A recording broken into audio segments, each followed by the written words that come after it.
This is a reading I'm going to do of Rafe Coleman. I got it seated here. Civil War veteran. Have a continuation to it being Rafe Coleman, Texas Cattleman. But it's done in two parts because this one has 116,000 words on it. A normal ebook, somewhere around 80. Gotta warn you about the ads. It's how YouTube makes money, somewhat. And they have gone to, instead of where mine were manual, and it would later on be that AI, excuse me a second here, AI would make a placement of ads every 6 minutes or so, which is difficult, I understand. The thing about it is, when they make money, I make money. And that's a part of the reason for having this. The real reason is to sell my eBooks. I have 31. 30 are published, one is not. And Smashwords holds the 30, smashwords.com. You can go there, look at Ronald Walker, look at Rafe Coleman, Civil War veteran, or Rafe Coleman, Texas Cattleman, or Decorated for Duty, or Summer Help Wanted, or one of those. At any rate, it will be pulled up. You will see it, and it says purchase and whatever. It's easy to do, but I'll lose money with you doing it that way. If you send me an email telling me which book you want to have, I will send you that book and give you a reduction, take $1 off, down to $5.99 instead of $6.99. Most ebooks, popular ebooks, are more than the $6.99. I am elderly, older if you will, and that seems a little ridiculous to me in some sense. But at any rate, you can see my email here at the bottom of this cover representation, and tell me which one you want. I will send it in an email as an attachment. After I have the $5.99, you can use Zeal at your bank, and it's super easy. Just sign up for it, and it continues. It's just like writing a check, only you don't have to pay for it. And I understand most banks now are charging for printing checks, which I don't really understand because we used to get them and whatever. But anyway, please subscribe to my channel and hit the like button. That helps so much with the AI search that is done by YouTube.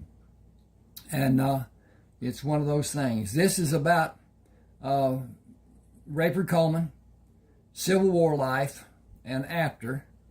Also contains portions of Carlton Brisbane, which I wrote about Carlton Brisbane in Decorated for Duty. It goes on about his life. He was raised as a Quaker, and they are pacifist, and he was shunned by the community when he joined the army to protect his fellow man, and he felt it his duty. We all do, I guess, to some degree. I was in the Navy. At any rate, do hit that like button. Subscribe and hit the like button. Your subscription does not have anything to do with your computer. It is only on YouTube page. And it doesn't bother, it doesn't slow down, there's no problem as far as the subscription goes. You can have thousands of subscriptions, and it will not slow anything. At any rate, if I think about anything going on through this, I will talk about it. There were, with this, I took a little license. There were men, let's back up here a minute. The supplies that the Confederates had were always diminished. They were never what they really needed. and sometimes didn't get anything, whatever. At any rate, toward the end of the war, the conflict, the Confederates didn't have enough powder to load their guns.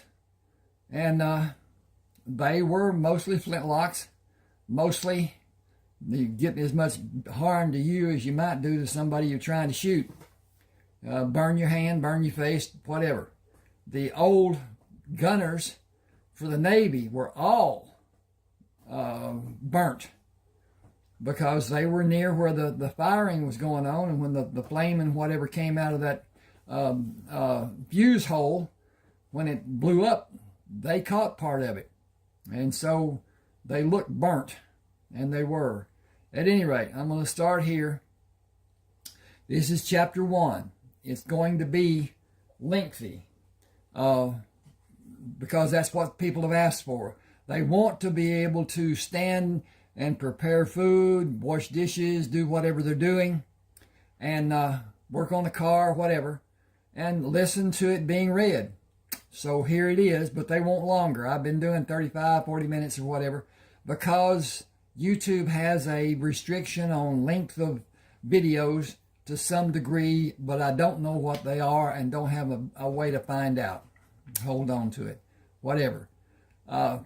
This is starting near the end of the conflict, as General Grant called it. At any rate, here we go. Charge, came the order from Major Collier. Carlton Brisbane held his position. Wait. Not everyone goes in the first wave. Hold your positions the count of 10 and do as we were ordered. Do what we practiced and run in a bent position and do a belly flop on the ground when you're close enough to engage. Be a small target and bring your wrath down on the Confederate line. If you raise your rifle into the air to reload, you will tell the Rebs where your position is. Load your rifle with it flat on the ground or as close to the ground as you can manage. Do not raise it up and do not raise your head until you are ready to fire. I'm going to change this. Give me a second here. That'd be a better thing not to do. Where is this? Aha, there it is. Okay. Up is extraneous. So I'm going to... Okay, go back. Do not raise it and do not raise your head until you are ready to fire. Find the target with your left cheek on the ground and use your right eye to look for your next target. Breathe. Okay. I'm going to save this. Just a second. And done. Okay. I'm going to interject here. This was Rayford's method of fighting. Indian style, they called it. And it was not done as is most encounters. They stand, and sometimes they move toward each other, which is insane in my way of looking at it. But anyway, our army during the wars that I was familiar with did practically the same thing, but not so much in Vietnam when it became guerrilla warfare that they were fighting, so they became guerrilla warfare anticipationers, and they had a whole lot less people killed that way. It's a shame that we spend so much money, so much effort on finding ways to kill another human being. But that's how it is anyway. Right now we have a conflict with Iran because they are close to making a nuclear bomb. And they are a rogue generation. The whole purpose is to kill non-believers. And it's one of those things. At any rate, where I am. Load your rifle with it flat on the ground or as close to the ground as you can manage. Do not raise it and do not raise your head until you're ready to fire. Find the target with your left cheek on the ground and use your right eye to look for your next target. Breathe in to fill your lungs and raise your rifle to sight it on the target and let part of the air out of your lungs. Hold it and steady the tip end of the rifle while you keep it in line on the target and slowly squeeze the trigger. Let the rifle do the work. Keep your nerve and execute your duty like your life depends on it. Keep your head down and stay small, and you may live to see the end of this day. Stay on the ground until you know it is safe to do anything else. But don't get up right away. Wait to be certain it is safe to move and you cannot see a target to shoot or have someone shoot at you. Men have been killed by men they thought were dead. Think about what you're doing and wrangle your body around to be able to roll away from the battle line to stay out of sight of anyone waiting to have a better shot at you. Roll until you are out of range of their guns. They are short on powder, and the range of the bullet they shoot at you will travel is far less than the bullet you will fire at them. He looked at the line of men standing on the opposite side of the open field. We can go now. Do not stand straight up. Bend at your waist and knees and keep low, and stay low until you find a good position to fire from. Watch where the cannonballs are landing and move away from that area, but not far. Bent at his waist and knees, he moved straight at the men standing in a skirmish line, attempting to reload and fire again. He dropped behind the prone body of a man who was struck by a cannonball. He left one of the Henry rifles on the ground on his left side and raised the remaining Henry rifle, took aim and squeezed the trigger. He quickly pressed the left side of his head against the soft ground and levered a cartridge from the tube into the firing chamber, selected a target and fired. After firing the rifle 6 times, he continued watching the Confederate soldiers and measured the time he judged needed for the heat in the barrel of the rifle to lessen. After firing 16 times, he moved the rifle away from his body to place it safely on the ground. He moved his left hand as low as he could reach down the barrel of the second rifle and pulled it up a few inches, moved his hand lower on the rifle and inched the rifle higher. He caught the end of the barrel in his right hand and pulled it as far as his right hand could reach. Feeling the leather covering the butt end of the rifle, with his left hand he began swinging the butt away and gradually pulled the rifle in a circle over his head and around to his right side. He moved up on his elbows, pulled the hammer back, took careful aim at a clear target, and squeezed the trigger. Jacking the empty shell out, he levered another cartridge into the firing chamber, located a standing target, and squeezed the trigger and waited for the barrel to cool before he fired again. He shot 16 times and reloaded the first rifle to fire 9 times before he stopped to watch the line of men move out of sight. Rafe Coleman asked, "Why did you stop firing the rifle? Are you out of ammunition?" "I have enough for both of us." Carlton smiled. "Thankfully, the rebels are retreating." Gathering the spent rounds, he placed them in a leather pouch he kept on his left side and loaded both rifles. The day is over without a winner being declared. We lost men and they lost men. No doubt we will do it again tomorrow. Staying where I am seems to be the best plan for action for the next few minutes. I have been shot in my back 3 times, once in my butt, twice in the back of my left leg because I did not wait as long as I should have. The problem I have is knowing how long is long enough. Crawling on my knees and hands while holding the rifle muzzles to drag the rifles got me shot in my leg and butt. The experiences are not beneficial for the rifles or for me. Sergeant Bennett came to shout at them, "Major Collier wants both of you." Rayford shouted back, "If I'm not getting commotion, it is not worth the effort it takes to go there. You better get your ass over there. You know how bad he can be when he's mad. He can be any way he wants to be. He knows where his bread is buttered. Please don't rile him. We need you to be with us. You and Coleman too." I will tolerate almost anything he has to say, but he will not exercise any of his self-righteous dominion over me. We have been down that road twice in the last 2 days. The old saying is, the third time is a charm. Carlton carried both rifles and did not salute Major Collier. Yes, sir, Major. Sergeant Brisbane, you are assigned to the 2nd Battalion Field Hospital. Take Sergeant Coleman with you. I told you to exercise chivalry, and you both disobeyed my orders with your animalistic tactics. I cannot discipline you or Sergeant Coleman, but I can move you out of my command. You are disruptive men. When you are reassigned, make sure it is not coming back under my command. Yes, sir. Thank you, sir. Rayford turned sharply and marched away from Major Collier with Carlton beside him. I intend to use the tactics I've been using, and no one will get me killed by having me stand as a target to be shot. General McClellan was as bad as every officer we had commanded us. Wait a minute. General McClellan was as bad as every officer we had command us. So sure, that could not be commanded. Who? Possibly. Okay.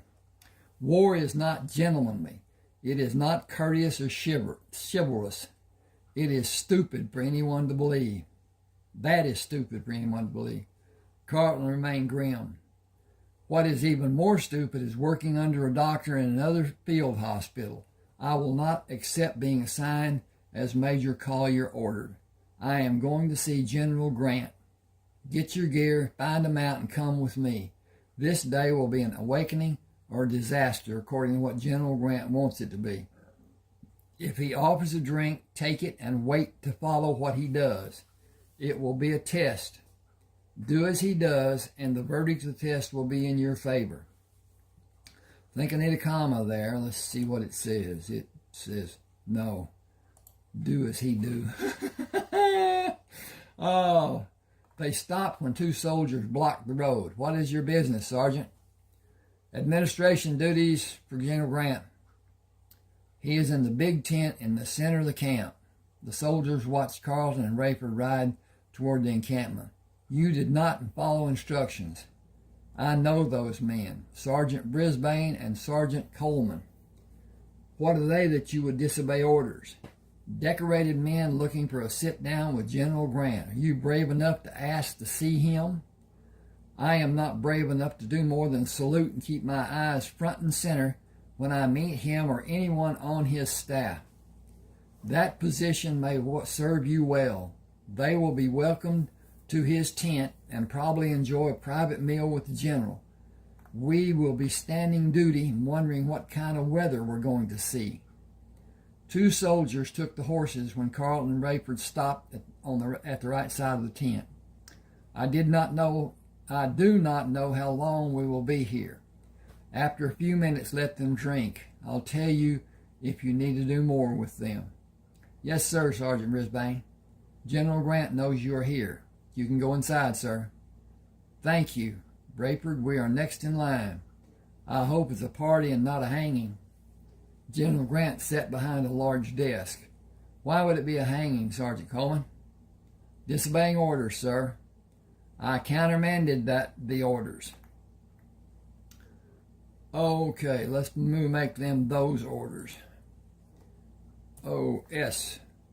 Oh, we did that. Now let's just hit this little button right up here, and hit this little button right down here, and hit this little button right there, and hit that little button right there, and it's saved and download.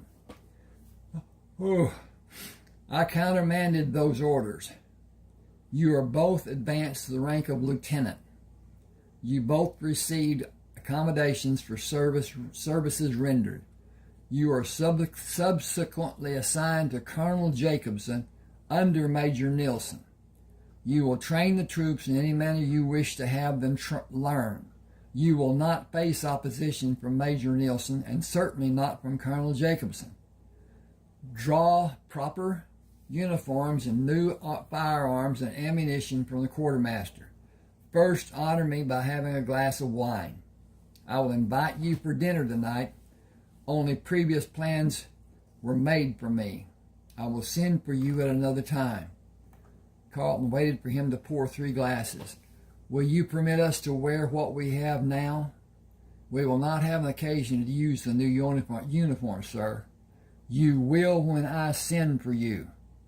Wear whatever you like until then. Train the men to use your tactics so they can train other men. What is the wound count for you, Lieutenant Brisbane? Going on 18, sir. If I had you stripped and counted the wounds, would I only find 18? No, sir. You are a valuable commodity and a first-class fighting man, but news of your death would give encouragement to the other side. It would become their rallying cry. I cannot allow that. I cannot order you to stay away from the battles and remain in relative safety with Major Nielsen as much as I would like to. I doubt that you would obey my order if I did. Our being a part of the fighting force is the only way this conflict will ever end. I wish you could tell me that you have done enough. Let me rephrase that because I think I read it wrong. I wish I could tell you that you have done enough, that you have sacrificed enough. I have no precedent to perform such an act. I can reward you for your service and sacrifice as the President has done before and did again today for both of you.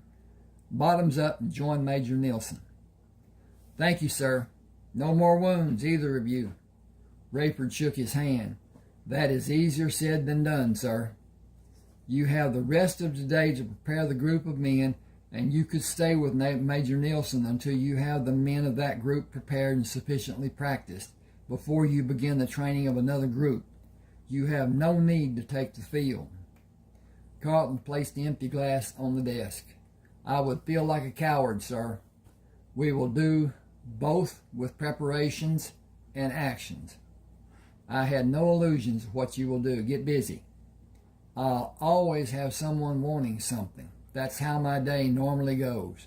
These are your directives and consignment orders. I wish I had 1,000 men like you two. We can have 100 men trained in short order, sir. I have an order for rifles coming that have a greater range than what you have now. I will form special attachments of qualified men. I will need both of you to act as instructors for those men using the specially designed tactics which both of you favor. Carlton saluted. We should report, sir. We all have a part to play, lieutenants. Unlike my role, your roles are free of restraints. After leaving the general, Rayford opened the packet containing the orders. I get every ordnance I want. I want 25 repeating rifles. Can you get 20? Can you get 20? Hang on just a second. I need to check on my progress. And we're doing well, it seems. And I didn't turn that light off over there. Okay. Remember that General Grant said we have no restraints. We will see how many come in a case and make our selection based on case counts. We are two special units with General Grant authorizing our choices. We will each start with 12 men. We will each have 2 new rifles and revolvers, and each of our 12 men will have the same number. Only officers are allowed to have Henry rifles. Will you feel more like an officer when you have the uniform to wear? Will you have very few occasions? Yeah. You will have, I got to get this up here so I can see it better, I guess. You will have very few occasions to wear it. Mount up and lead us to the quartermaster building. You can see it over the tents. Remember, we have no restrictions. We will need a wagon to carry all I want. We have no restrictions. A wagon, a team to pull it, rifles, pistols, ammunition, uniforms, belts, boots, hats, gloves, stockings, riding equipment, food, eating utensils, canteen, medical kits, surgical kits, and anything more we can find. We will have everything we want. Act the part and be assertive, determined, and aggressive. We have authorization directly from General Grant. Only a fool would presume to question our list of supplies. Our lives just got better on so many levels. We are officers with privilege under General Grant rescinding the authorizations. We are officers with privilege under General Grant. Rescinds. I left until out. Sorry about that. Need to get a drink. Oh, I can't get a drink because I ain't got it. It's over yonder. Give me just a second. I need to turn that light out and get the drink coffee. What I'll tell you about the war. The war didn't start because somebody declared. The war started because I can't stop him. Okay, whatever. At any rate, the war started because an agreement between General Beauregard and the commanding officer at Fort Sumter was that there would be no weapons supplied to Fort Sumter. And the first ship that came in did not have weapons of any form that could be seen. One of the following ships, and I don't know the count, one of the following ships had people who were marching with rifles on their shoulder, and cannon were visible. And the South fired, starting the Civil War conflict. It was Lincoln's desire that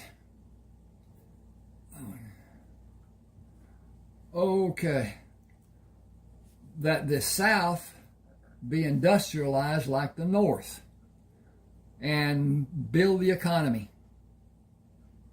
The South was a agricultural community and did not have manufacturing, and to a degree still doesn't have. To a degree it does, to a degree it doesn't. Not like up north. The steel mills and the other stuff that was being done back then, whatever. But at any rate, that's another thing to do. Okay, I'm going to start here again. Okay. We are officers with privilege until General Grant rescinds the authorizations we have, and we will lead the best equipped units in the Army. The Confederate troops will wither under the firepower our units will have in a few weeks. Given a month to instruct and train our men, and we will be forced to hunt for an opponent. The fighting will be done in regions far from where we are now. We will still be targets as we are enlisted men, as we were enlisted men. We will still fight, and we may be wounded or killed. The Rebs have no interest in our being privileged.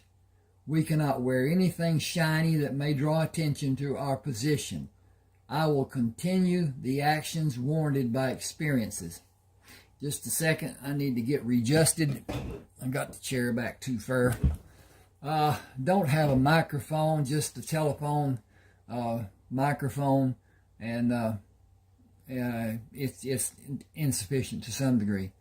At any rate, fill your wagon while I have mine filled, and we will report to Major Nilsson. A soldier took the horses. I'll water them and tie them to the post.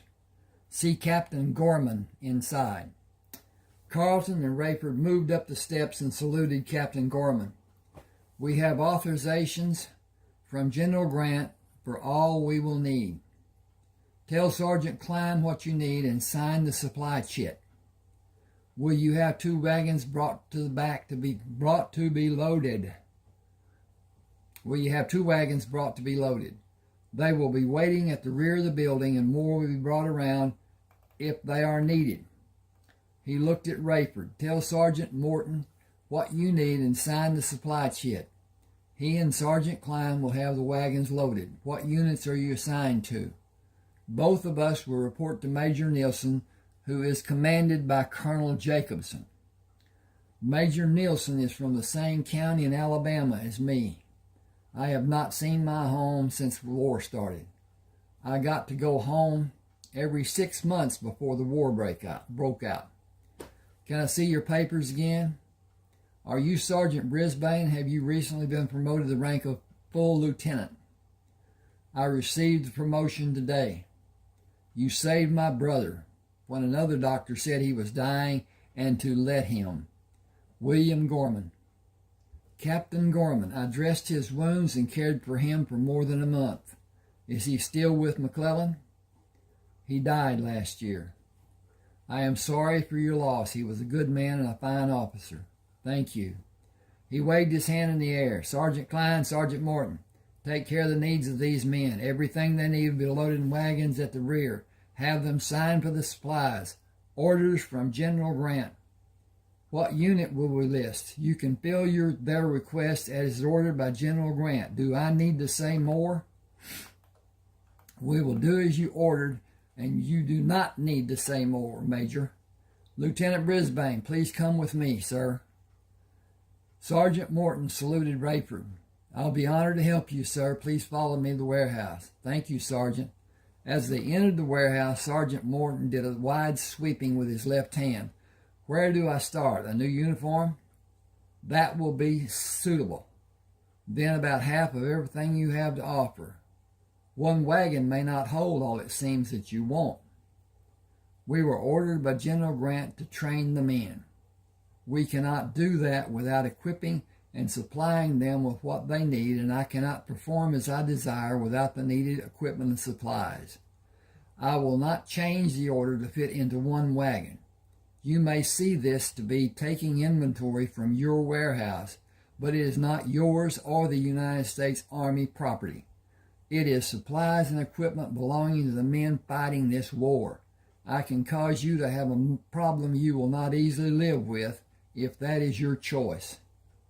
5 soldiers came in the warehouse led by Corporal Forrester. Work detail reporting is ordered. We will open the doors to the loading dock and load the wagons with your permission, Lieutenant. That is the order of the day. Thanks to all of you. I will mention you to General Grant when I see him. He waited for the detail to open the doors. Will you cooperate, or will I find someone who will? I will do as I've been ordered. That will be sufficient. Wear the insignias and uniforms for officers. Carlton walked with Sergeant Klein into the warehouse, followed by 5 men. We should start with the cases of Henry rifles and Colt revolvers, not Springfield rifles. How many rifles are in each case? 12, sir. Put 5 cases in each wagon. 50 Colt revolvers and 25 cases of ammunition for the revolvers and 60 cases for the rifle in each wagon. Load a second and third wagon if that is needed to take the wagons to Major Nielsen's camp. Bring 2 additional wagons and we will continue. Carlton and Rayford rode horses to lead the 5 wagons. I am following the tracks made by the first set of wagons, as I am not certain where Major Nielsen is located. Captain Gorman told me his camp is 8 miles southwest of the main camp. We are tracking in that general direction. How did your experience fare? I heard part of your conversation before we came into the warehouse. Sergeant Morton was not happy with the prospect of losing a large amount of inventory. We came to a mutual understanding. It is always nice to have a good accord with people. His remembering that I will see General Grant sometime in the near future brought about a completely different attitude toward my needs. Rayford stood up in the stirrups. I think that could be just, don't need the up. Okay, let's do this. Ding, ding, ding. Rayford stood in the stirrups. I see the coverings of wagons. We should meet sentries in a few minutes. And that should have, it do. Coming to the crest of a hill, they looked down on a large camp and waved at two men guarding the perimeter of the camp. Easing back on the reins when they came to the guards, Carlton held up his hand to stop the wagons. "I am Lieutenant Brisbane, and this is Lieutenant Coleman. Major Nelson is in the tent with the flag. Report to him, sir."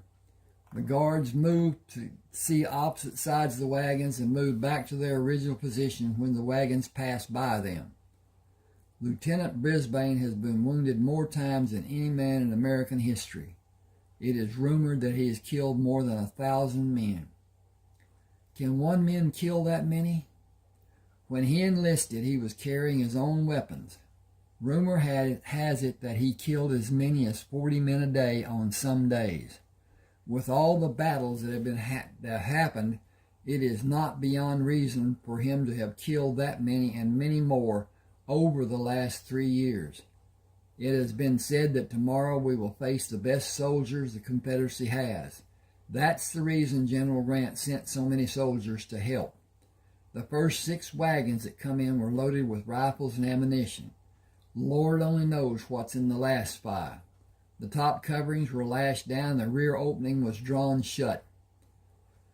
The teams pulling the wagons were unhitched when the wagons were parked beside the other wagons in an open area west of the camp. Carlton dismounted and gave the reins to the soldier. "Give him water and feed. I believe we will not need our mounts for some time."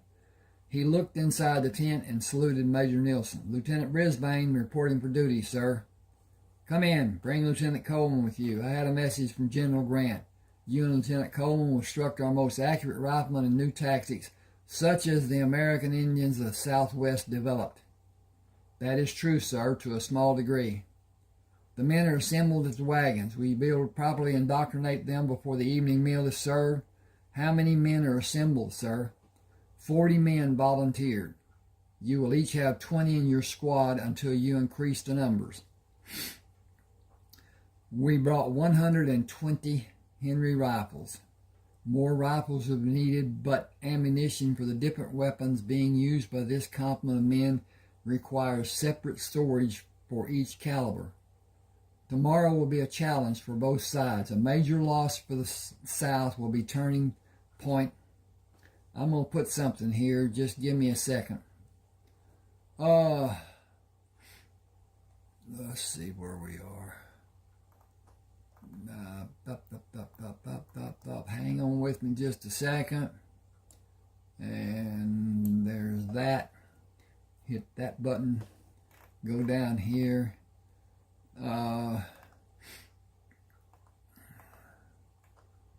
Here we go, right bar. And we're going to hit this. Add that. Add that. Okay. Major Nelson said tomorrow will be a challenge for both sides. A major loss for the South will be a turning point in General Lee's ability to wage war in all the sections of the country the South troops are defending, the Southern troops. The elite fighting men from the Confederacy are reported to be massed for a major offensive. They should use the same tactics we have faced. They should use the same tactics we have faced so many times, and we should be able to repel the attack after the initial stand. If we are able to diminish the number of men who will come into the field after the opening volleys, the attack as planned may have little effect, and we should defeat the charge. That will end the campaign. They will gather more men and possibly do the same the day after. If we are able to maintain our positions and, hang on a second, repel the charge that day, they will withdraw. We have the greater number of men and we are better equipped. The rifles you brought might be the difference to decide how the battle will end, and the Confederate troops may withdraw tomorrow. I was concerned before both of you came with the wagon loads of ordnance. I am confident we will be victorious with your help. See to your duties and come for dinner and a poker game. Colonel Jacobson will be there. Here. Should be there. I'm gonna make that there, just for clarity. And his insistence is the reason you are here. It is my fervent hope that the outcome tomorrow will be a turning point in this conflict. Thank you, sir. By your leave. Do your best and come back with great news about the abilities of the men. I wish we had more time to train them, sir. I have the same wish. Wish for the men to understand your instructions and be able to act as you have done to prove the tactics to be successful. Actions are the only answers now. Tomorrow until this horrible war is ended. Hang on just a second. I'm going to do some stuff over here. Be with you in just a second.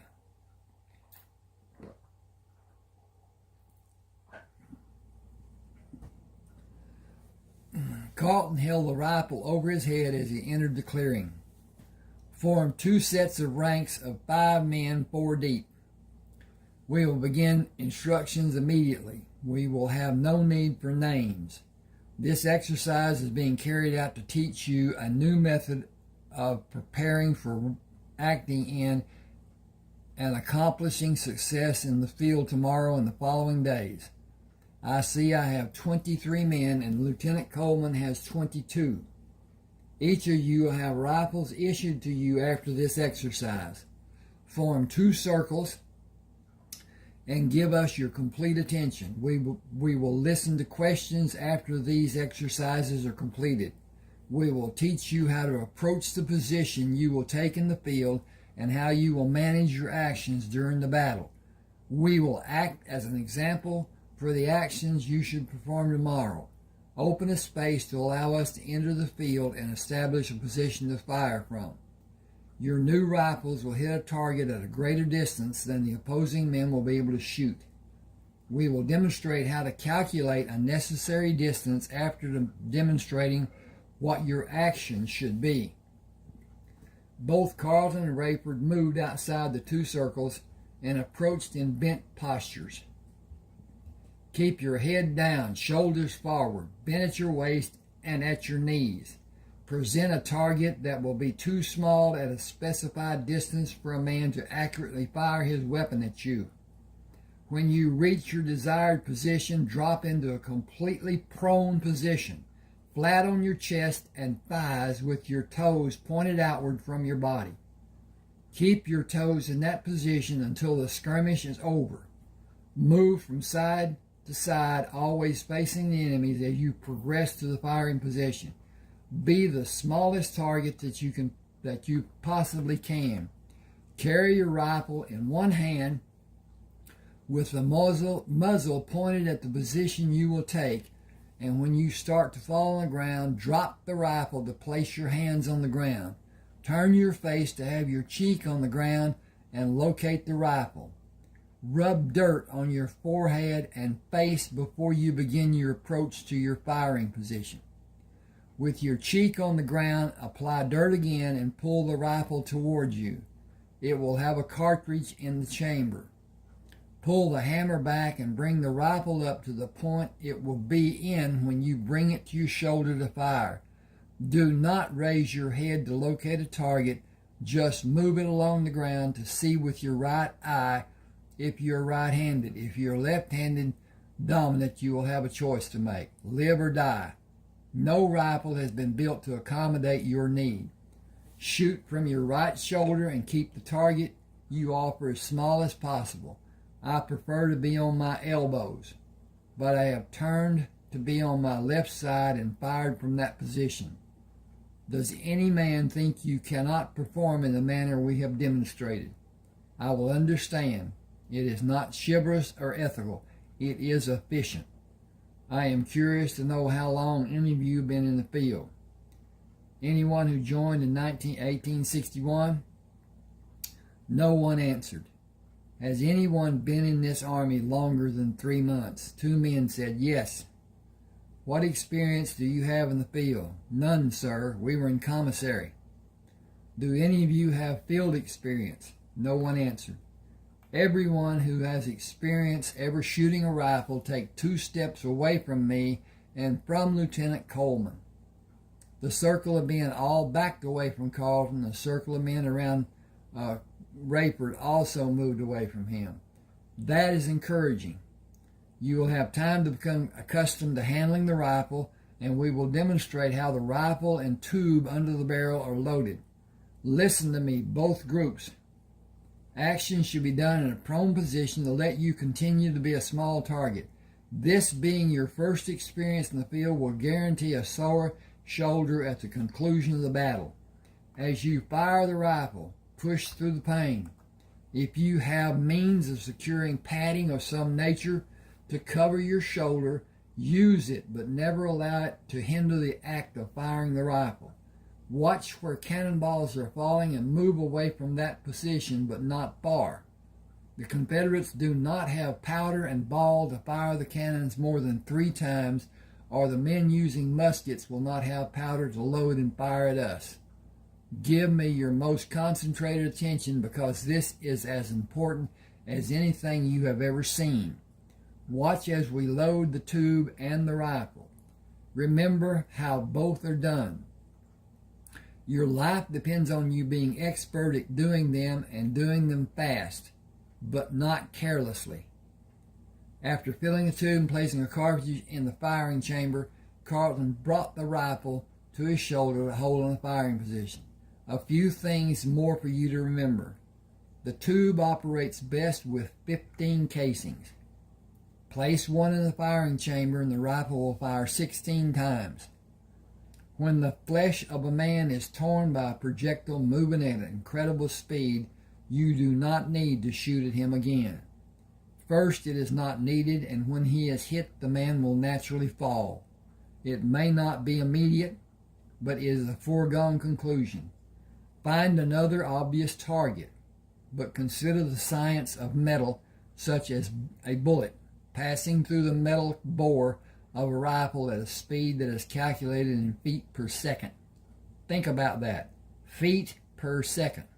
I will break it down. The projectile leaving this barrel will travel as much as 700 yards in less than 2 seconds. That equals more than 500 feet per second. Many of the men in the opposing army are firing muzzle-loading muskets. They can be fired and reloaded and fired again. The Henry rifle can fire many times while the opposing soldier is reloading. The problem is the rifle barrel will become hot after it is fired 8 or 9 consecutive times, if it is quickly fired over and over. I fire my rifle twice and wait a few seconds before I fire again and wait a few seconds. I never fire quickly after 5 seconds are expended, and when I do fire that many times, I draw both of my revolvers to be ready for a charge to be ordered by the opposing troops. I have wax holding the shells in place in the extra cylinders that will replace the cylinder I removed from the revolvers. I will not be concerned about firing and overheating the barrel of the revolvers, and I will have a cool barrel of the rifle in time to fire it 5 or 6 times after firing the revolver. Then I have a second rifle and a second revolver. I have the ability to fire 32 times with the rifles and 40 times with the revolvers and extra cylinders. In 3 years of war, I have never found that it needed to be done. I have had occasion to fire the revolvers during a skirmish, but seldom was that done. Last thought for you to remember and take it to heart.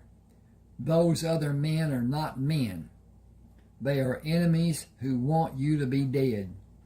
Killing you is their single purpose, and they are driven to do it. Give no quarter, as they will not. They are fighting for a cause. You are an obstacle standing in the way of them reaching their goal. From time to time, scan the field for someone inching up on your position to engage you. That is the reason we have sentries posted. Do not immediately stand when the men on the other side seem to leave the field. A man faking being dead will kill you as fast as one standing to be seen. I have employed many methods to safely leave a field of battle. Think in terms of the greatest men of war to ever fight, the Plains Indians and those in the Southwest Territories. A battle-hardened warrior will never rise from the position where he seemed to disappear. He will magically move to another place and hope you have your weapon sighted on his earlier position.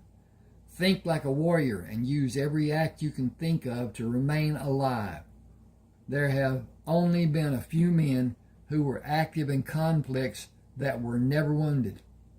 I am not one, and Lieutenant Coleman is not either. The question is not if we will be wounded, but when you will be wounded. Keep the thought in your mind and do everything you possibly can to continue living without being severely wounded. There is a huge difference between being wounded and being severely wounded. It is a matter of your skill, the skill of the men on the other side, and uncontrolled dumb luck. It is better to be good than lucky. Live to fight again another day, and you will learn how to be good at conducting war. You will be issued a rifle and a revolver and items to clean the rifle and revolver. Keep them. A ramrod for cleaning the bore will be made available for the squads to use. Like everything important, be careful. That rifle is your life savior. Okay, hang with me just a second here. It looks like we're into this a bit, and we are to a degree. Basically, if you can allow yourself to let the ads run, 3 or 4 or 5 of them, during this length of this, it will help a little bit. Please subscribe and hit that like button. Those two things help so much. And as I said before, on your computer, the subscriptions and the information and whatever does not go on your computer. It goes on your YouTube page, and it is held there. It does not affect your computer one iota. It doesn't slow it. It doesn't cram it. It doesn't do anything with it. You can't change your YouTube page on your computer. It's not there. Until you pull it up, it's not applied. So at any rate, I'll continue here. Rayford stood and held the rifle low. You know the basic method we have suggested. Talk about how you will act when you're called to battle. What you can do to stay safe and fight should always be rattling around in your mind. Always look for a better way than what you have been taught. You must each find the comfort of being yourself. Trust your instincts and use good judgment, but first concentrate on being low when you are advancing. If you are shot, hold your hand over the wound to slow the blood flow. Do not raise your voice asking for help. Nobody will come to help until the skirmish is over. Breathe as normally as you can. Keep your heart rate as normal as possible and stay down. If you stand up to get help, you will probably be shot again. He went to the wagon and looked at the table the men brought, along with sheets of paper and writing equipment. Carlton shouted, "Never fight as a pair. Keep a good distance between yourself and other men. Assemble here tomorrow morning after breakfast, and we will give instruction on gauging the accuracy of a projectile traveling 600 or 700 yards, and calculating the distance of where you are and the location of the Confederate troops. Both activities are important for you to be successful." Troy Nugent asked, "Why are you doing this?" "I am not certain what you want to know. Honor and duty is my best answer, but that answer probably does not address your question. I want to see each of you safe and whole after the engagement. I want to be safe and whole. I want this conflict to end and everyone to be safe and whole. I cannot bear the thought of losing. The men in the Confederacy are the same in their expectations of what defeat will mean to the people of the South. It will be devastating, and justice will not be served for the losing side. Federal control is not what this country was built on, but that is the manner of politics. This war is about states having rights of self-determination as the English king declared for the original colonies. I do not agree with the politics, but my home has been threatened. I will sacrifice my life to prevent it. That is the main reason I am doing this. Rayford climbed into the wagon and opened the box with a hammer. I will call out the numbers on each rifle. Someone should write the numbers and the name of the man getting the rifle.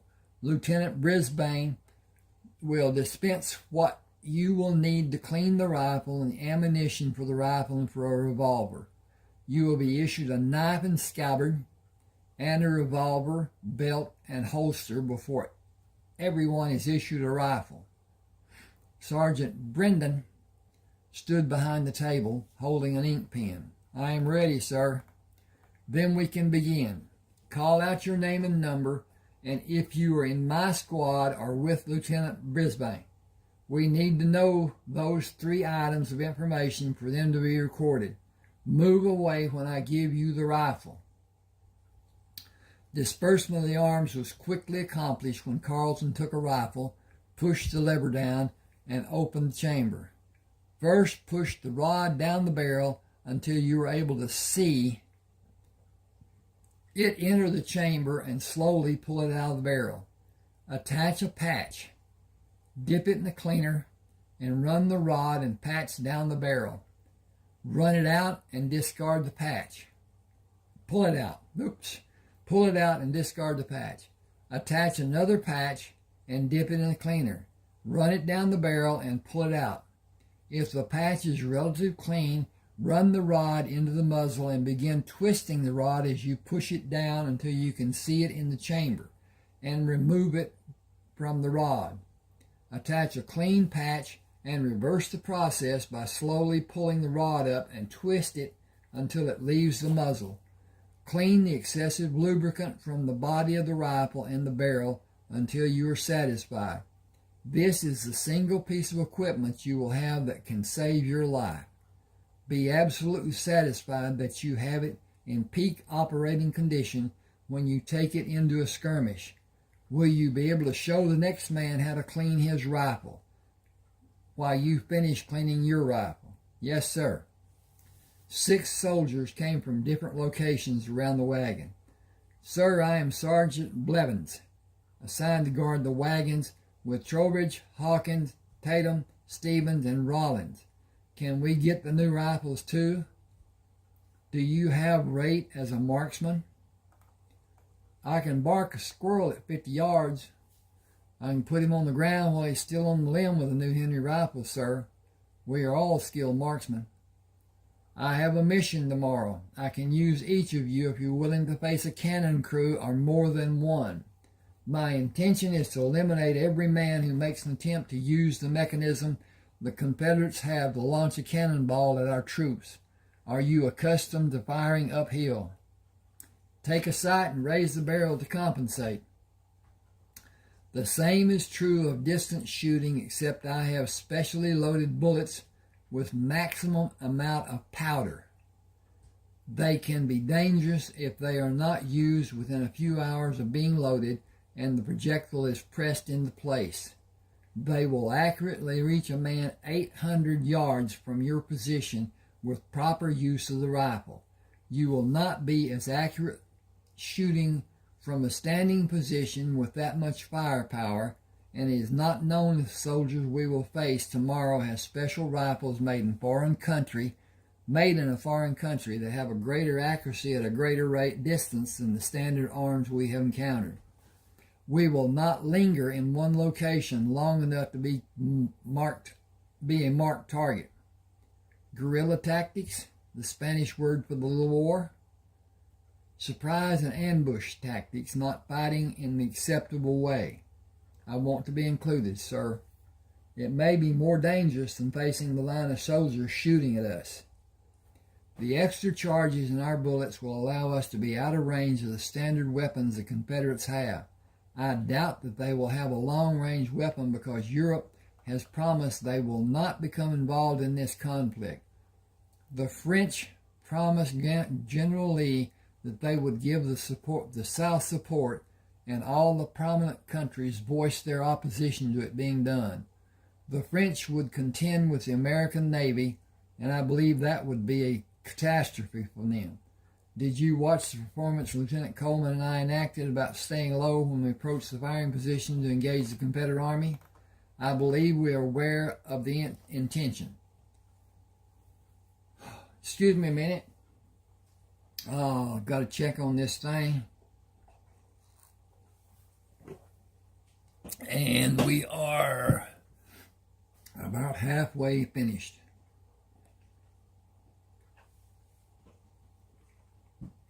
Okay. Will you, boy, will you school them about the correctness of their actions if their desire to perform is less than desirable? Will you school them about the correctness? I will make certain they understand the danger of standing upright and allow the Confederates to bring their sights to bear on the outline of their body in sharp contrast to the background. Excuse me. No one should be defiant at the point of acting stupid and suffer a wound or be killed. Secure this area after the disbursement of the arms is finished. Allow no one inside one of the wagons for any reason. The wagons and the contents are protected by order of General Grant. You should allow him access if he comes here. No one other than the general has authority over them and the contents inside them. Please pass that information on to your relief. Instruct and drill the men until you're satisfied or until darkness prohibits more being done. I will, thank you, sir.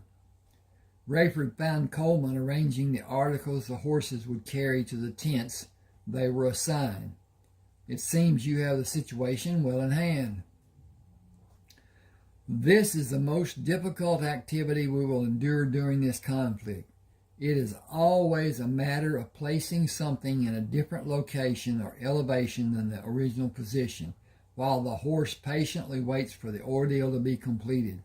How well versed are you in the card game called poker? Fair. Colonel Jacobson imagines that he is one of the best, and he likes to play pot limit or no limit. He will bet large amounts to make you withdraw if he thinks he detects your weakness. He will often use a smaller bet to allow later increases to the pot size when he believes he will win. With success, he will become obsessed with breaking us. He is not a friendly poker player. Should we take longer to finish the meal? It would only extend the night and diminish the time we have to sleep. The only answer is to beat him or claim to have nothing left for him to take. I like the thought of taking his money.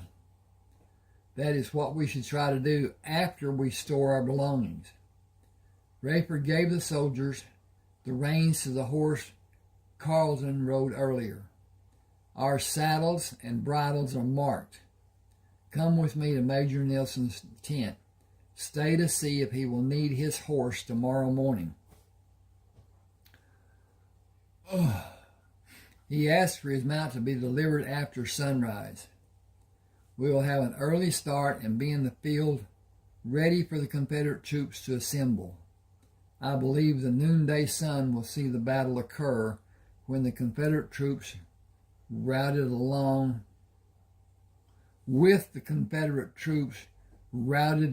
before the morning is over. I hope so, sir. Rayford stepped down and gave the reins to the soldier. Thank you and have a good night. The man remained silent and turned the horses to take them away. Carleton opened the flap of the tent and came outside. It is time for us to wash for dinner. They are both about 3 sheets in the wind. I think they will drink more than they eat. I also think you and I should take our leave and retire early. They may not feel we should. How do you feel about a fight between you and me, and if we are able to carry our argument outside the tent to settle it with a manly art? They may not be able to stand and follow us, and we can slip away into the night. Keep a bottle close by to enhance their coffee if they drink coffee. Neither Colonel Jacobson nor Nielsen acknowledged Rayford when he entered the tent and continued reminiscing about past campaigns and days gone by. They continued their pretentious conversation when the meal was served. Carlton and Rayford ate slowly and agreed with one officer or the other when it seemed to be wanted or to have relevance in the discussions. When the colonel and major grew quiet, Rayford tapped Carlton on his leg. "Help me take the colonel to the cot before we move the major to his cot. I believe this evening has reached a conclusion for two high-ranking officers. We have time to prepare rounds of ammunition to meet the destruction a special group of Confederate soldiers have planned for us tomorrow. We will have a surprise waiting for them, and the battle should go in our favor." Okay, again, I'm going to check on my progress and tell you that was chapter 1. Now, this is chapter 2. In case and whatever, please subscribe to my channel. Hit the like button. Those 2 acts do a lot to help me, and it helps YouTube see that my channel is more relevant through AI. And AI is what we're going to deal with in the coming years. Okay, chapter 2. Carlton and Rayford, dressed in pants and boots, went out to the wash basin to do a wake-up slosh of cold water, finished dressing, strapped the gun belts on, took the rifles, and went to meet the men in the clearing. Carlton met Sergeant Blevins, Tatum, Hawkins, Trowbridge, Stevens, Rollins, and had the other men gather around him in close circles to instruct them. "I will position the other men and take you to a location I believe will give us a surprise advantage over the Confederate cannon crews. Lieutenant Coleman will position the men in his squad and find what he believes will give him and 8 men the same advantage that I believe we will have. The Confederates will bring the cannons first, and their attention will be on having the cannon placed to have the greatest effect. I have experienced the selections the Confederates make so many times that I can place us within a few yards of having the best field of fire on the cannon crew members. Old habits will get you killed. Being unpredictable may save your life. These arranged battles are completely predictable. Confederate men dug shallow holes yesterday to guard the cannon crews. We dug holes to counter those positions. We will be farther away from the front line of the men who will make use of them. Their rifle shots will not reach us. After their first volley, the Confederates will reload and fire. Following that practice 5 times, they will reload and mount a charge. Facing repeating rifles will stop the charge, and the troops will probably follow what they have previously done and withdraw. We have superior numbers and superior firepower. Got to hold up here. Confederate Army has never exercised patience except in attempts to disrupt our supply shipments. Every battle has been an exercise in courtesy. I do not understand their mindset or their practices. We will not do more than end this battle as soon as possible. If everyone has their ammunition and is prepared to work to that end, come with me and we'll find the favorable firing positions." Rayford met Sergeant Brendan, and the 7 men Sergeant Brendan chose to fire on the cannon crews. "The men in my squad, gather around. Take these bags of ammunition to load your rifles and keep the charges you have in the leather bags you will take out of this wagon. I think you will fire less than 16 times. We were up into the wee hours of this morning loading the ammunition. Use it wisely. Take targets that are well defined and let others take out the ones less defined until the less defined targets are all you see. Use your good judgment and stay low to the ground. Do not be well-defined targets for the other side. You should have heard Lieutenant Brisbane tell about the holes that were dug. Find one and keep your head down and be patient. Your legs may become stressed. It is a common occurrence in battles. Suffer a little or probably die. Those are your choices. Suffering will only last a few minutes, as this battle will only last a few minutes if our strategies work. It will give you a few minutes to load your rifles. I will give you a few minutes to load your rifles, and we will take the field and wait for the battle to begin. Do not be brazen in any manner. Live to fight another day, please. Do not wait for orders. When the firing begins, do your best to end this skirmish quickly with good judgment and considerable patience. Choose your target with patience and adjust the elevation of the barrel of your rifle to make a successful shot. Discretion will come to the wiser veterans in the Confederacy, and their troops will withdraw. Do not move to stand immediately. Wait for the call of all clear. Even if you are wounded, do not stand for any reason. I need to change something here. If I can find the cursor. And there it went. Okay. Dink there, dink there, dink, dink, dink, dink. Leave it there. Okay. Call for help if you're wounded and wait for help to come or when you hear the call of all clear. If you are not wounded, draw your revolver and sweep the area that has men who may be waiting to have a clear shot on an unsuspecting man. Carleton positioned his man left of Rayford to stay within his view and watch the cannon crew pull a cannon backward up a slight rise. Sighting on the closest man pulling on the tongue of the carriage, he squeezed the trigger and brought the barrel down after the recoil to watch the man fall backward. He immediately brought the rifle up to sight on the closest man pulling on the carriage wheel, squeezed the trigger, lowered the barrel, and watched the man fall. He brought the barrel up and watched as a crew of men fell around the cannon, struck by the barrage of Union rifles. The men in the holes fired at the Confederate men who stood with their rifles ready to engage the Union troops. They were not able to find suitable targets. They were cut down where they stood by a fierce barrage of bullets, and the shooting on both sides stopped.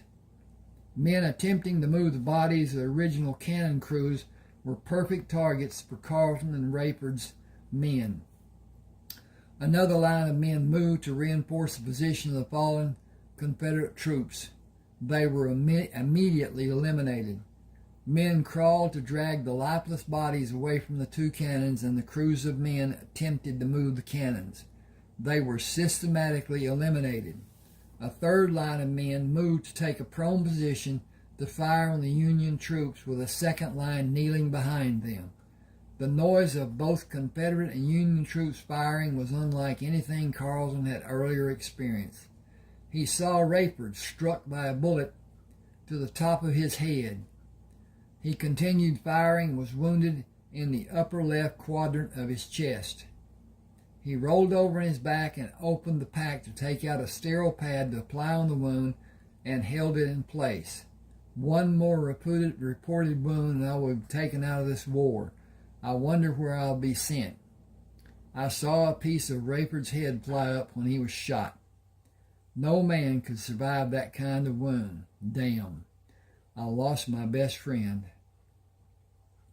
The Confederate troops attached ropes to the cannons and pulled them to a safe distance away from the Union soldiers. After movement of the Confederate soldiers was no longer detected, a shout of all clear brought the men carrying stretchers to assist the wounded. Carleton watched as Rayford's limp body was moved onto a stretcher. Goodbye, old friend. I will miss you more than express. My life in this army will never be the same. Rayford opened his eyes and moved his flattened hand on what he decided was a sheet covering a bed.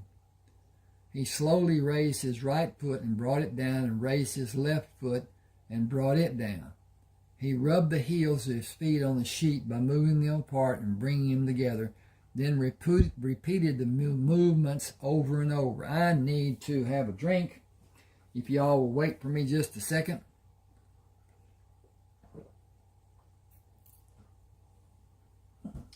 Okay. He heard the voice of a woman. I guess you decided to rejoin us. You have been unconscious for 3 days and nights. Can you tell me if you have pain? I am not able to see clearly.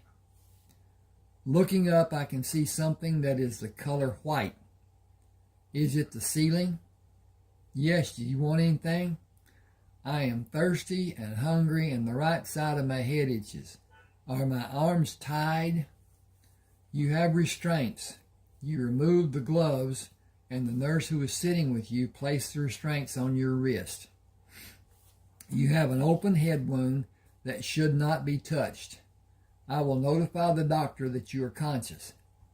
Rayford closed his eyes and listened to her footsteps. She must be a heavy woman, judging by the sound she makes walking. She drags her feet between steps, which is an indication of a short woman. Dr. Thomas McKinney came into the room.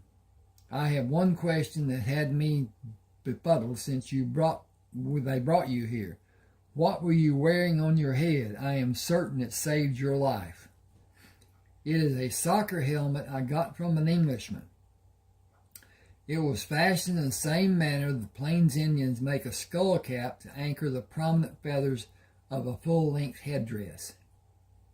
Well, it is badly damaged football helmet now. You can have solid food and liquid, but you cannot raise your head. I will suture the wound in a few days. The scalp was torn, and a furrow in your skull is causing swelling. Once the swelling abates and the skin edges are viable for suturing, I will proceed. You have restraints that can be removed until you feel you will be able to sleep. The wound is moisturized with ointment. A temporary bandage is protecting the wound. It will remain in place until the wound can be sutured. Sutured. I imagine it will be 3 to 4 days before suturing will be possible. Nurse Stanfield told me you were able to see, but your vision is not clear. That is a symptom of a head wound such as yours.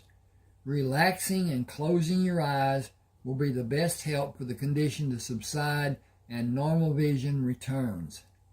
I have patients who need me. I will check on you tomorrow around this time.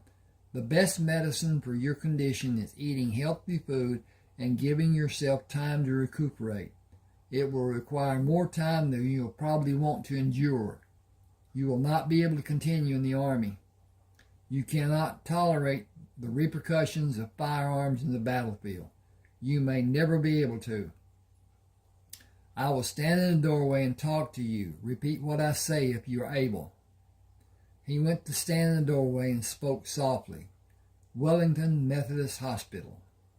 Can you speak a little louder? That was a test of your ability to hear. Your ability may be recovered in time. He abruptly turned and walked down the hall. Give Mr. Coleman anything we have in small portions to determine what he can tolerate solid food and all the water he is able to drink an hour after he eats.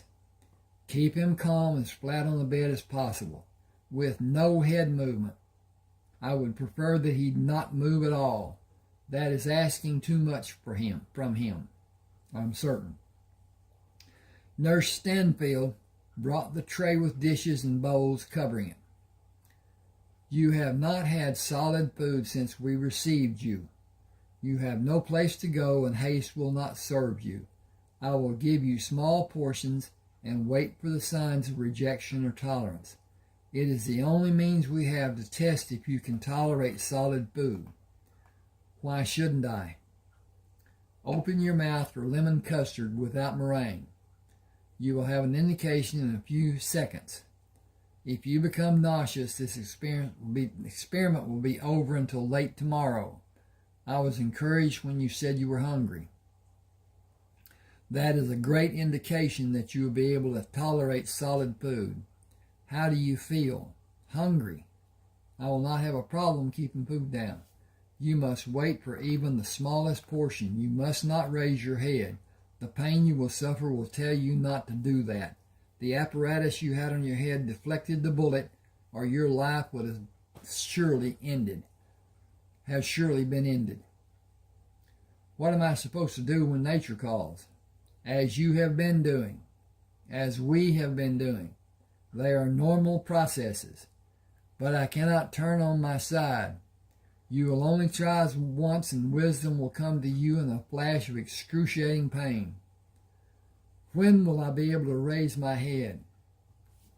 After the sutures are placed, if you do not have pain. That may not be the case for some time after the sutures, possibly 10 days or more. 10 days is an eternity when I cannot move. Without the apparatus your head on you. Excuse me. I got to take a breath. I hope the persons who asked for this to be done enjoy this. I enjoy this. I enjoy reading my writing. And I am able to read my writing differently than I was in the exercise of doing edits. And it can never be overdone. There's always something, a word missed, a punctuation mark not placed, one place that should not be there, some word misspelled. I have the worst time with parameter and perimeter. And the English language is so much just not... at any rate. Okay. Without the apparatus you had on your head, no movement would be possible because you would no longer exist. Count your blessing. Close your mouth if anything negative is coming to the surface. Sleep when you're able. Do figures in your mind. Play a mind game. 10 days is nothing. I will be back in a few minutes to finish giving you food. Removing the bandage on the afternoon of the third day after Rayford became conscious, Dr. McKechnie applied ointment and placed a new bandage. I will suture the edges of the skin tomorrow at this time after rounds are made.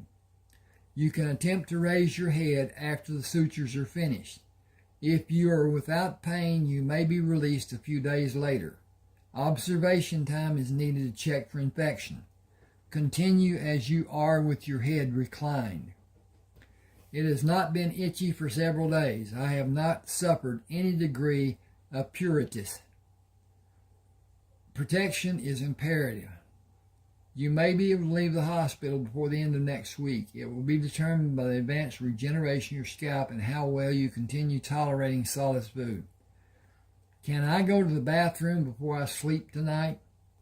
That determination will be made after the wound is closed. Where is the helmet I wore? It is inside the wagon behind the hospital. I want to keep it. It is with your other belongings. Can someone steal it? It is guarded by soldiers day and night. Colonel Grant ordered it.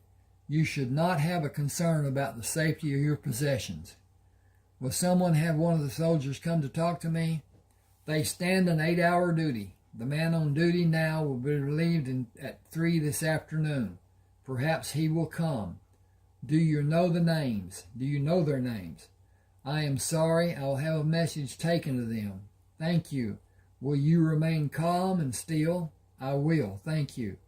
You have 7 wounds that have projectiles which are only inches below the surface of your skin. They may cause problems later in your life. I will remove them if you authorize it to be done. Where do I need to sign?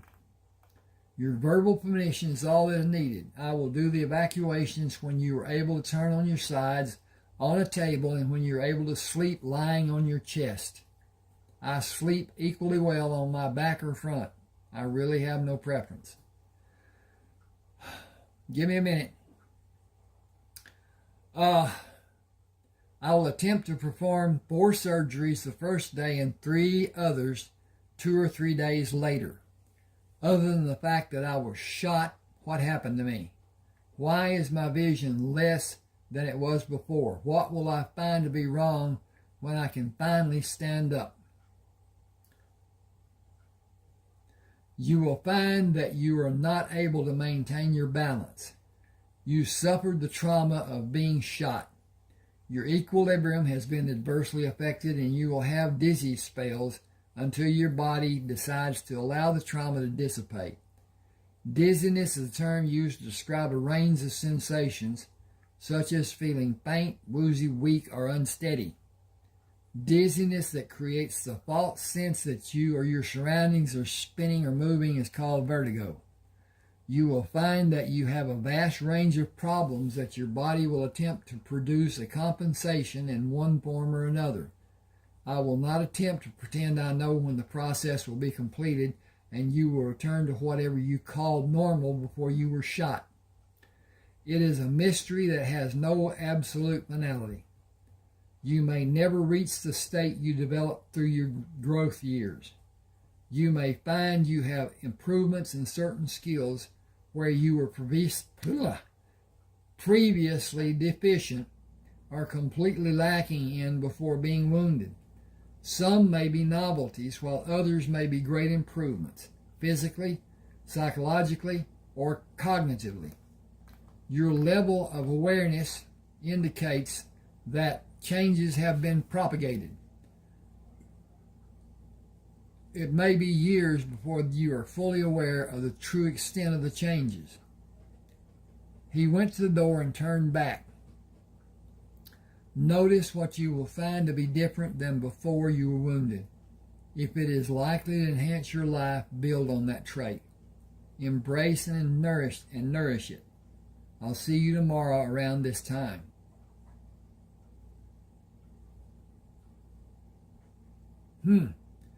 Got a noise somewhere. Nurse Stanfield checked the restraints on his right wrist and moved around the bed to check his left wrist restraint. I will loosen them when I feel you will stay awake. You made such great progress. It will be a shame to have a setback now. Why did you allude to my progress? So many indications. Solid food the first day. Wanting to take care of your toiletries. Exercising patience when getting out of bed is one of the strongest desires. I need to check on 2 patients. I will not be gone long. I am stationary. I cannot move. I have been fed and cleaned, and I guess say that I have been nursed. Guess I can say. Hope you and other nurses know how grateful I am and how embarrassed. Thank you for all you do. Rayford heard a door down the hallway open and close. I have not heard that sound until now. It was definitely a door moving. Is my hearing improving? Is there a reason I have not heard the door until now? Being immobile will not be something I will miss doing in my old age. Heavy footsteps in the hall drew his attention away from considering his possible gain in hearing. The sound of footsteps stopped at the doorway. Lieutenant, I am Sergeant Tyrell. I have been standing guard duty at your wagon. Can I do something for you? Anything, sir. Can you sit with me a little while? I have not had news of happenings for these many days. I don't know where to start, but the Rebs moved south right after the last battle. They lost over 1,000 men. The rumor mill says they will mass down south and fight down there. We won't go down to help and leave this area open to be attacked. I am due for a discharge. 35 years in the Army. It's all I've known since I was 13 years old.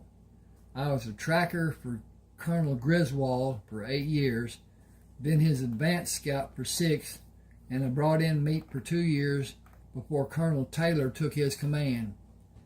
He brought a pair of Indians to track and hunt. About a week after he took command, they took off and never were seen again. I tracked them for 2 days. They were headed west and they were making dust on the way. I was with him 3 years and got an assignment to be an instructor at the military academy. I was there until the war started. I turned 48 2 weeks ago. I don't know what I will do with what's left of my life, but I will not stay here. I hear trapping out west is a good life. If you like being cold, I want a warmer climate than the freezing weather of the places you will live to trap wild animals, and wild animals may be a problem for you in those cold regions. I will go to Texas. Nacogdoches has a warm climate, but it is not as hot as my home was near the Gulf of Mexico. I have no one to take with me that will be a hindrance. Full-time night woman? I have been a soldier and concentrated on military life from the day I enlisted. I wanted to improve and study everything I had an interest in, especially medicine and cures for diseases. Holistic remedies in diet, exercise, physiological and psychological therapy, spirit therapy, and herbs to heighten cures, and anything I might be able to use to help people.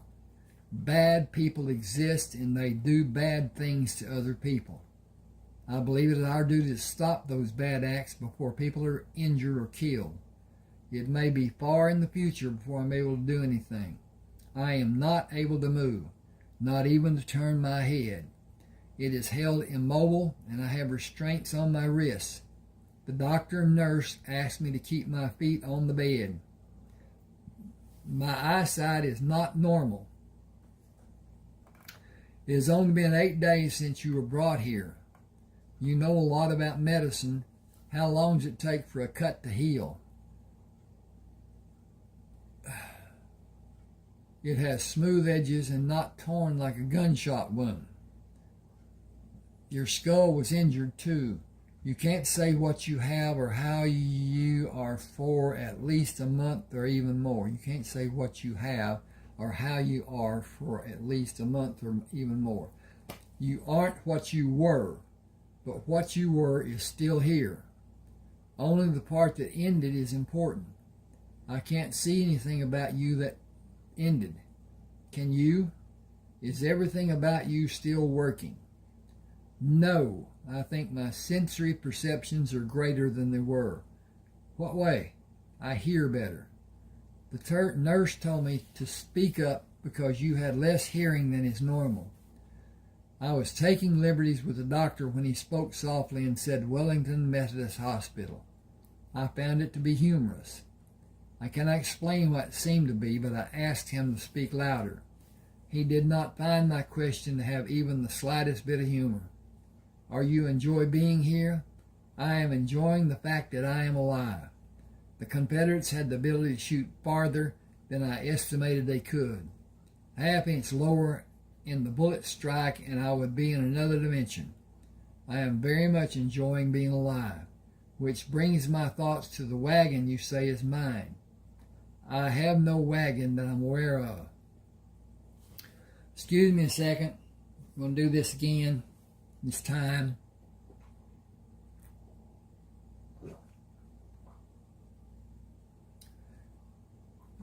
Okay, then the man speaking. General Grant had us bring it to the hospital. Following the ambulance and brought you here.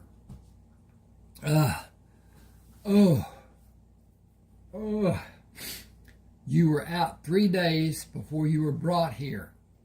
Everything in the wagon is yours. Your property is in the wagon. All of your property is in the wagon.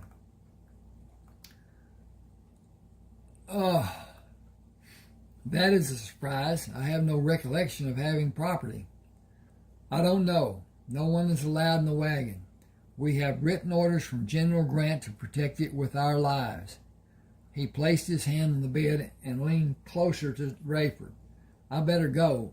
Albers will be wondering where I am. None of us sleep during the daylight hours. How many men are with you? Joseph Albers, Henry Clarendon, Clyde Oliver, and me. We are all due to retire, and we can't go back to our homes. We joined the wrong side. I cannot understand that reasoning. The South didn't have an army before for me to join. We didn't have a part in the war being started. Politics did, and greed from the North. This war is nearing an end. Every battle we're in, the Confederates lose. They are growing shorter on men every day. Their supplies are almost non-existent, and they are fighting in too many different areas with too few capable men. I believe that one major campaign will be the last. But even the Confederate leaders are not sure how they can pull men away from those concentrated areas to mass the number of men needed to mount an attack that might allow them even a small chance of a victory. If I am right in my estimations, the loss of men in the big... I'm getting gooky here. The loss of men in the big battles will decimate the number of fighting men in the different areas they are holding, and all of the Confederate army will be lost. Battle by inevitable battle and peace by inevitable peace. That won't help us. We are from Mississippi and Alabama. That does pose a problem. I plan to get clothes that do not scream out to anyone that I was a Union soldier, and I will take nothing with me that has a identifying mark of the Army, and go to West Texas for the rest of the summer and take cattle to Matagorda Bay and stay in South Texas for the winter. Next spring, I'll plan to go to land I inherited in northeast Texas. I joined the Army when there was only one Army. I have no affiliation with either the Union or the Confederate Army. I am useless as a soldier in my present condition. I fought so long that I feel when the prompting rears its ugly head, I will be ready to fight, and that state will exist the rest of my life. Just as soon as I can stand to get to the fight and be able to identify my adversary or his location, should sight be limited. You may need help doing all that you want to do, and we have nowhere to go. If we can get the same style clothes and wagon, will you allow us to go with you? I have no ready answer because I have no idea when I'll be released. When I leave, I will be happy to have your company. We will need to agree on certain conditions, but we cannot cross that bridge until we come to it. Everything is too uncertain for me at this time. I am hopeful that tomorrow will close out the old life I had and bring a beginning for my new life. I will be happy to roll you around a wheelchair when you need me or one of us. I'll come back to see you tomorrow.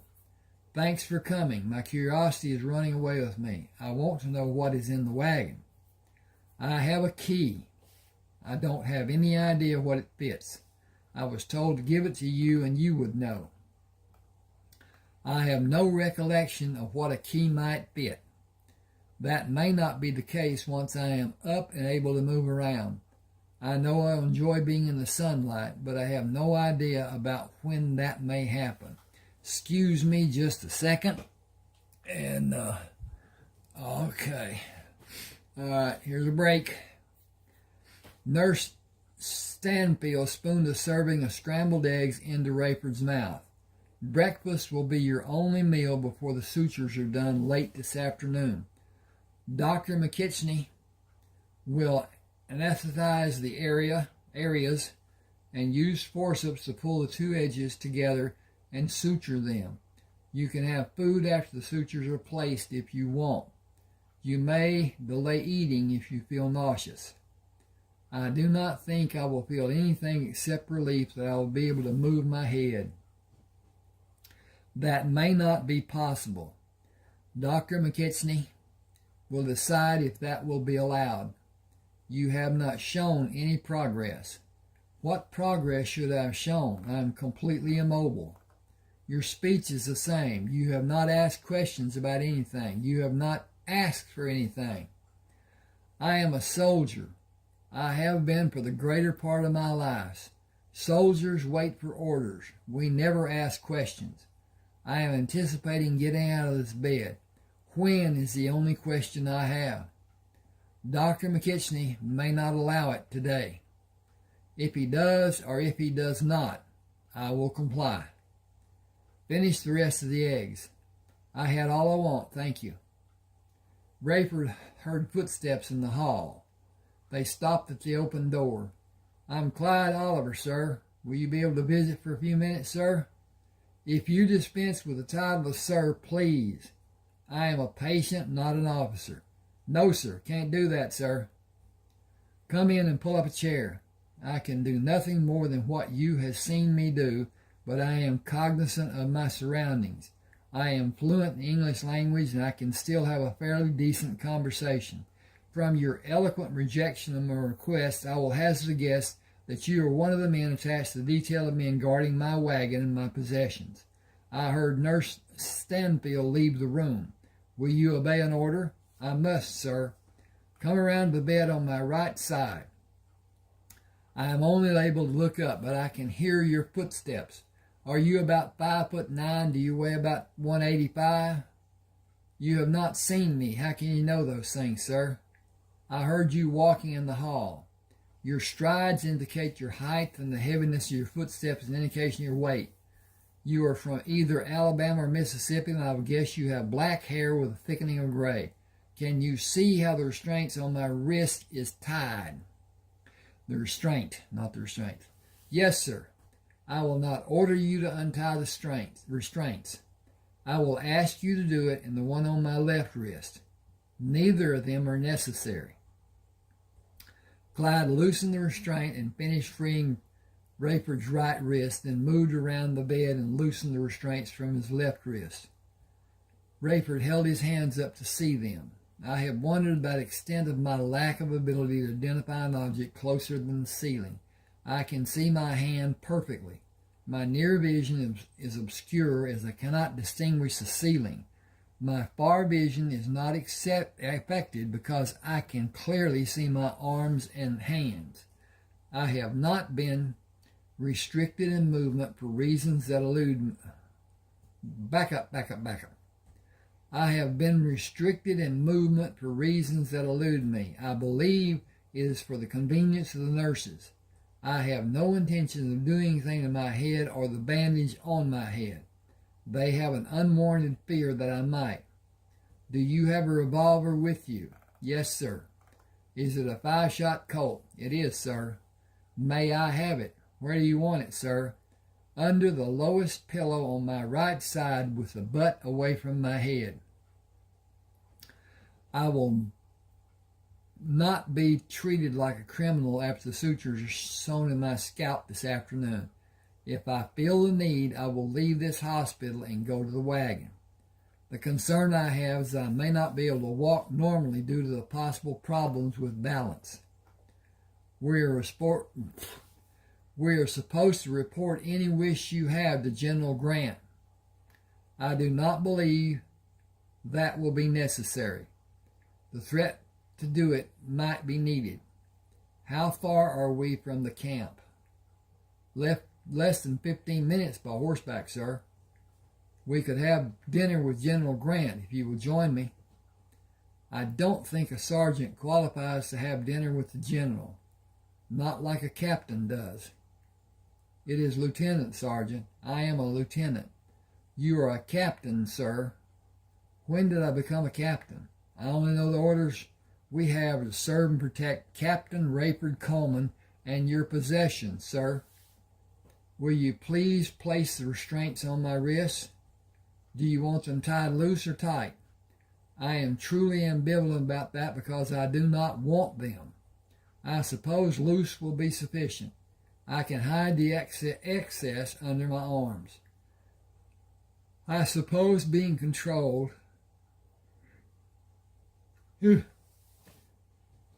I despise being controlled, even if it was thought to be needed, which it was not. I feel I will do better if I sit with my legs over the edge of the bed and move my head. Above all else, I want this captive existence to end. Hang with me just a second. I got to check again. And so, yes, we're doing well. I don't know what that might be like, but I don't think it would sit well with me either, sir. Have you considered what you will do after your retirement? It is going to be so different than Army life, but I have not seen combat. I don't have that hanging over my head. I think getting new clothes will make the difference we need to look like we are civilians. I have been told we have an air about us that shouts of us being military. We will always identify with the military, but pushing cattle will change that for me. Living my life on a farm will do that even more. Being self-sufficient instead of dependent as I have been will be more satisfying. To some degree, we have been held captive all the years we have been in the Army. Quiet now, Nurse Stanfield is coming. How do you know that? I hear her footsteps. I don't, and how do you know it's her? It could be the doctor or someone else. The doctor has a lighter sound to his footsteps than Nurse Stanfield, and he is talking to another nurse about releasing a patient. The patient's lungs must be clear or they will keep him another day. Nurse Stanfield hurried into the room. I will have the orderlies turn the bed around for more light. They are bringing the items needed to suture your head. This might not be what a visitor should be witness to being done. I have plenty of experiences sewing up men. It won't bother me. It is my duty to report to General Grant about what was done and how it affected Captain Coleman. General Grant will want to know when Captain Coleman will be able to report to him. Nurse Stanfield held her head down as she tightened the restraints on Rayford's left wrist. She stepped back when the orderlies pushed the cabinet on wheels into the room and turned the bed around to have light from the doorway. She tightened the restraints on Rayford's right wrist. Dr. McKitchney will be here in a few minutes, and this procedure will not take long. You can tell General Grant that Captain Coleman will be able to report to him when he's able to walk unassisted. He should have a conveyance of convenience rather than be jostled riding a horse. Captain Coleman is not well, but his stay with us is being paid by the United States government. He may be transported to another location when it is needed after another night has passed. Dr. McKitchney instructed the hospital orderlies to bring the cabinet into the hallway and push the bed closer to the opening of the door. I have a chair to sit in while I do the sutures. At times you may feel pressure and tugs as the orderlies assist in moving your scalp to be sutured. You should not feel any degree of pain. I am ready, no matter how much pain I may need to endure. Proceed, please, doctor. Oh, okay. I need to change this just a second. I'll be P-L-E-A-S-E.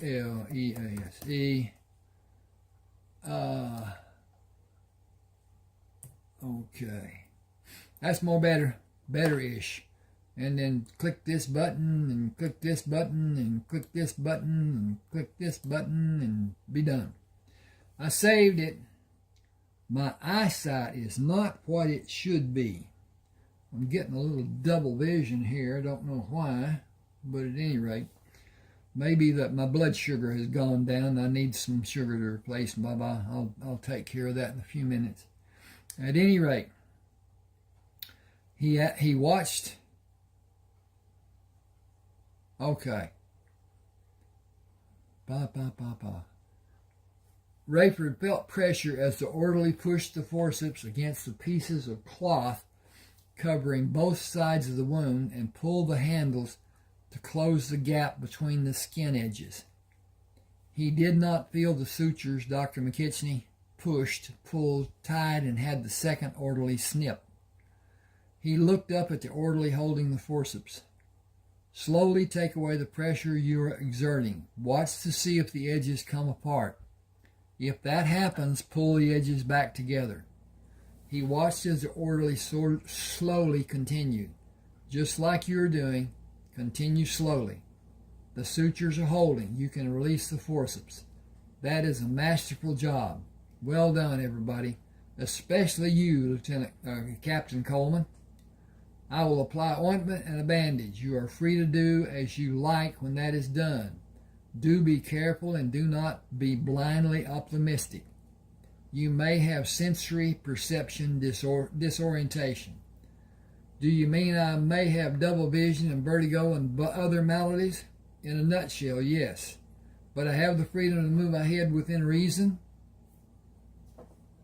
Whoa.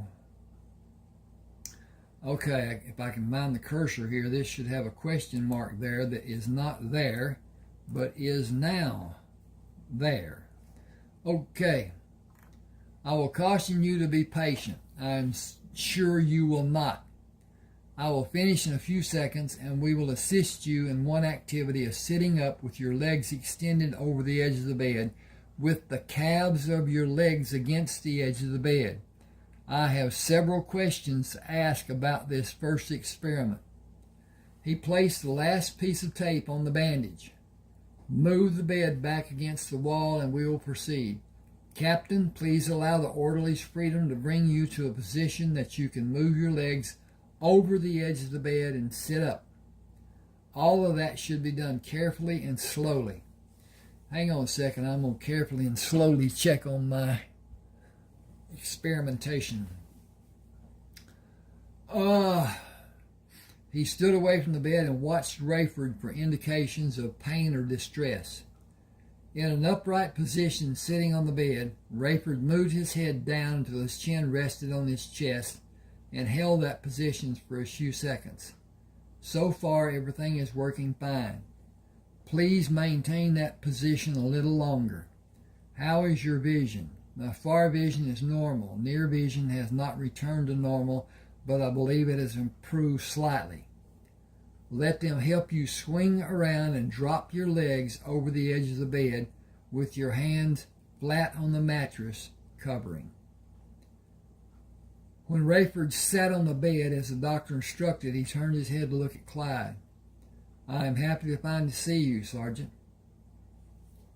Dr. McKitchney interrupted. You are exactly as you should be. That is an excellent first step in your therapy for now. Hold that position and move your head slowly in every position you desire.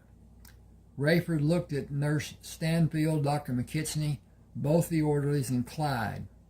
Thanks to each of you for being here for this glorious day. My life came within a thread breadth of being ended, and now it has started over.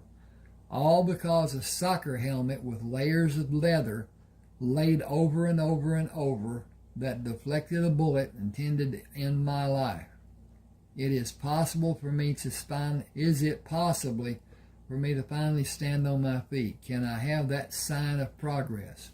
Are you feeling normal? Yes. Your stamina may be less than you imagine. Your muscles may have atrophied and a lack of balance may not be detectable from your present position. You will require physical assistance and a wheelchair. I very much want to be in the light of the sun. That will make me extremely happy. Let the orderly stand beside you and help if it is needed. Talk to them and listen to them. You can go outside by using a wheelchair. Do not attempt to stand or walk. I need your promise. I will glory in being outside, and I will act as a sane person should. I promise to remain seated in the wheelchair today. Tomorrow will be another day with its own promises. Gentlemen, if you will. Slippers first, but not slipping. It will be a blessing if you have the slippers and do not have a means to slip today or tomorrow. The thickness of the bone in your skull was diminished, but not to the point of being weak. just weaker than normal. It is difficult for me to predict if it will be repaired by your body or remain in its present state. You do not appear to have suffered physically more than superficially. When the evacuations of foreign objects in your body are accomplished and you feel stronger, you will have my release to join the activities ordered by the Army, particularly General Grant. He has been persistently insistent with messages. He is not a man to be taken lightly. What were the messages? He is concerned that you are not being properly guarded and so many other concerns, but no demands. It is not that I am taking him lightly. That would be extremely foolish. I cannot answer most of his questions. No medical person can. You have special needs, and a book with instructions telling how your case should be properly administered does not exist in my world. I can do nothing more than tell him you will be here another week or longer. Rayford slipped over the edge of the bed and stood solidly on the floor. It must be the magic slippers. I am up and perfectly balanced. Can I get a ride into the great outdoors? Sergeant Oliver left with the hospital orderlies. I'll bring the wheelchair, sir. I can do nothing more than wait for you, Sergeant. I am ordered to refrain from strenuous efforts of questionable nature or duration. Dr. McKitchney pushed the bed against the wall and pulled it back. You could open the window to experience the greater outdoors. That act would break one of my cardinal rules. I never stand in front of an open window. Why do you have that rule? Sergeant Oliver's bringing the wheelchair. I know, I heard you tell him to bring it. He is nearing the door with the wheelchair. You have no way to know what that because you have been looking at me. You could not see a shadow or a reflection of light. I heard the wheel noises. I hear them as he is approaching the door. Sergeant Oliver turned to bring the wheelchair through the doorway. Here is your new ride, sir. It is remarkable that you're able to hear the sounds made by the wheels of the chair, Captain. Your hearing is exceptional. Can I get a deck of playing cards? I will try to find one for you. Do you want the deck today or tomorrow? When it is possible. I will send an orderly. General Grant will question the purchase. He will understand. He has been such a stickler about every change. I wonder about his understanding. I seriously doubt that he had an interest, probably an aid attempting to seem relevant. Then my concern is not needed. General Grant deals with major problems and he must make decisions without pertinent information to guide him through the process. I doubt that he sent even one message concerning my physical being or welfare. Would an aide sign General Grant's name? It would be a major offense if it was done. Every message has his signature on it. He wants you to be in complete control of your facilities when you return to duty. Excuse me.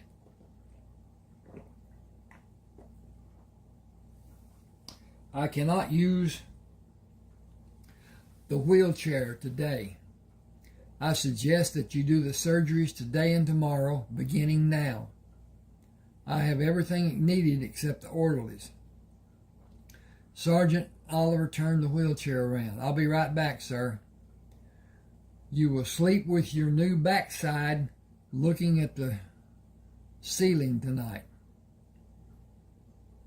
New backside? I'm going to take that out of there. That doesn't even seem right. If I can find the cursor. You can take your backside. Okay. You can sleep with your backside looking at the ceiling tonight. Do you need help lying face down on the bed? I believe I can manage. You will feel everything I do to you under your skin. It cannot be helped. It will help in the future. Okay. It will help in the future. That is the promise I will concentrate on while you are working on me. Fast actions will suit me best. I will make the incisions as small as possible. It will break the skin. It will be painful each time. Extracting the object and suturing the incisions will be prolonged pain. Tell me when you're ready. Tell me when you are each time you're ready to do it. I will be ready. This should require 4 incisions today and 3 tomorrow. Will you do 7 today?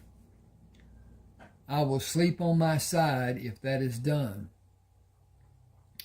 You will not be able to sleep on your left side if I do the 7 needed surgeries.